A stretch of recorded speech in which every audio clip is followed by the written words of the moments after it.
இந்த உலகத்தில் பல பகுதிகளில் உள்ள மக்கள் வெவ்வேறு விதமாக புத்தாண்டை கொண்டாடுகின்றனர். உலகம் முழுவதும் பல மக்கள் அவர்களது புத்தாண்டை அவர்களின் கலாச்சாரங்களுக்கு ஏற்ப கொண்டாடுகின்றனர். தமிழ் வருடப்பிறப்பு பழமையான புத்தாண்டு பண்டிகைகளில் ஒன்றாகும்.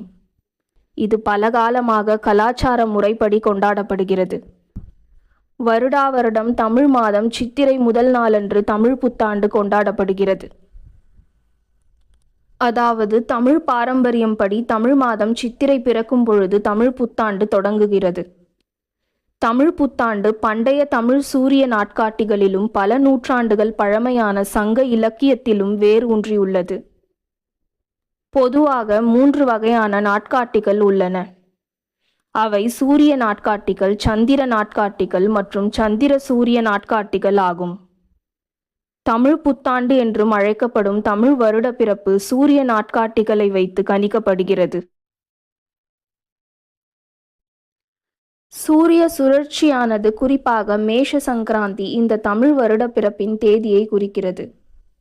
மேஷ சங்கராந்தி என்பது சூரியன் மேஷ ராசியில் நுழையும் கால நேரத்தை குறிக்கிறது.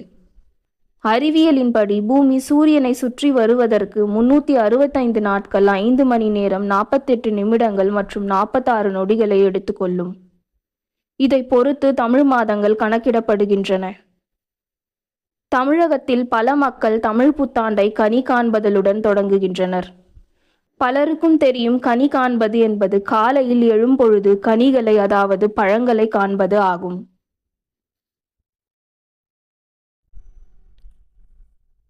இந்த கனி பார்த்தல் வழக்கம் மங்களகரமான பொருட்களை பார்த்து தமிழ் புத்தாண்டை தொடங்குவதை குறிக்கிறது. பாரம்பரியம்படி தமிழ் புத்தாண்டு அன்று மக்கள் கனிகளை பார்ப்பது அவர்களுக்கு நல்லதையும் பஞ்சமில்லாத வாழ்க்கையையும் தரும் என்று நம்புகின்றனர். இந்த தொடக்கத்திற்கு மக்கள் பழங்கள் மற்றும் தானியங்களை ஒரு தட்டில் நிரப்பி அந்த தட்டை ஒரு கண்ணாடியின் முன் புத்தாண்டின் முந்தைய நாளன்றே வைத்து விடுவர். அதனால் அவர்கள் தமிழ் புத்தாண்டு அன்று காலையில் எழும்போது அந்த கனிகளை காண்பர். பலருக்கும் தெரியும், பல தமிழ் மக்கள் தமிழ் புத்தாண்டின் முந்தைய நாளன்றே வீடுகளை சுத்தம் செய்துவிட்டு தமிழ் புத்தாண்டு நாளன்று வீட்டு வாசலில் பெரிய கோலம் போடுவர். அந்த நாள் காலையில் குளித்துவிட்டு புது ஆடையை உடுத்தி பூஜை செய்து மக்கள் கடவுளை வழிபடுவார்கள். பலர் மாவிலை அல்லது தென்னை இலை தோரணங்களை கட்டி தங்களது வீட்டை அலங்கரிப்பர்.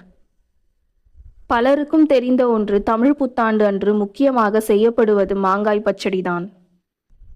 இந்த மாங்காய் பச்சடியில் மாங்காய், வெல்லம், வேப்பம்பூ, மிளகாய்த்தூள் மற்றும் உப்பு போன்றவற்றை சேர்ப்பர்.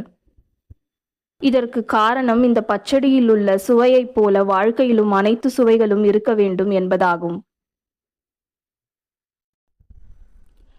பல தமிழ் மக்கள் தமிழ் புத்தாண்டு அன்று அவர்களது குலதெய்வத்தை வழிபடும் வழக்கத்தை வைத்துள்ளனர். பலருக்கும் தெரியும், மொத்தமாக 12 தமிழ் மாதங்கள் உள்ளன என்பது. சித்திரை மாதம் தொடக்கத்தில் தமிழ் புத்தாண்டு தொடங்குகிறது. பங்குனி மாதத்தில் அந்த தமிழ் ஆண்டு முடிவடைகிறது. ஒவ்வொரு தமிழ் புத்தாண்டிற்கும் பெயர் உண்டு. தமிழ் சம்பத்சரம் சுழற்சி என்னும் 60 வருட சுழற்சியின்படி ஒவ்வொரு தமிழ் புத்தாண்டும் பெயரிடப்படுகிறது. இந்த 60 வருட சுழற்சியின்படி முதல் ஆண்டின் பெயர் பிரபவ மற்றும் கடைசி ஆண்டின் பெயர் அட்சய ஆகும். இந்த 60 வருட சுழற்சி நிலையாக தொடர்வதால் 60வது ஆண்டிற்கு பிறகு மறுபடியும் முதல் ஆண்டு தொடங்கும். நெடுநல்வாடை மற்றும் மலைப்படுகடாம் போன்ற ஒரு சில தமிழ் வரலாற்று புத்தகங்களில் தமிழ் புத்தாண்டு கொண்டாட்டம் பற்றிய குறிப்பு உள்ளது. இந்த சிறப்பு தமிழ் புத்தாண்டு பலகாலமாக கொண்டாடப்படுவதற்கு ஒரு சாட்சியாக உள்ளது.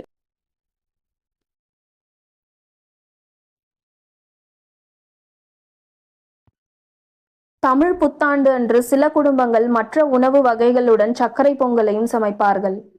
சர்க்கரை பொங்கல் பொதுவாக பொங்கல் பண்டிகை அன்று செய்யப்படும் முக்கிய உணவாக இருந்தாலும் கூட அதை தமிழ் புத்தாண்டு அன்று சிலர் செய்வார்கள். தமிழகத்தில் உள்ள கோயில்கள் தமிழ் புத்தாண்டின் முந்தைய நாளன்றே சுத்தம் செய்யப்படும். பிறகு தமிழ் புத்தாண்டு அன்று கோயில்களில் கடவுள்களுக்கு பூஜைகள் செய்வார்கள். சிலர் தமிழ் புத்தாண்டு அன்று பாரம்பரிய வழக்கமாக தமிழ் பஞ்சாங்கத்தை படிப்பார்கள்.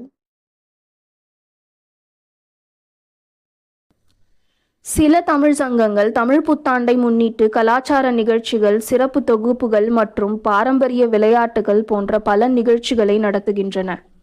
ஒரு சில பகுதிகளை சேர்ந்த மக்களும் தமிழ் புத்தாண்டு நாளன்று அவர்களது புத்தாண்டுகளை கொண்டாடுகின்றனர். இந்த நாளில் அசாம் அதன் புத்தாண்டு பண்டிகை போஹா பிஹுவை கொண்டாடுகிறது, பஞ்சாப் அதன் புத்தாண்டு பண்டிகை வைசாகியை கொண்டாடுகிறது மற்றும் வங்காளம் அதன் புத்தாண்டு பண்டிகை போய்லா பாய்சாக்கை கொண்டாடுகிறது. சில பண்டிகைகள் கடவுளை வழிபடுவதற்காகவே உள்ளன. தமிழ் புத்தாண்டு கடவுளை வழிபடுவதற்கும் ஒரு புதிய ஆண்டை தொடங்குவதற்கும் கொண்டாடப்படும் பண்டிகையாக உள்ளது.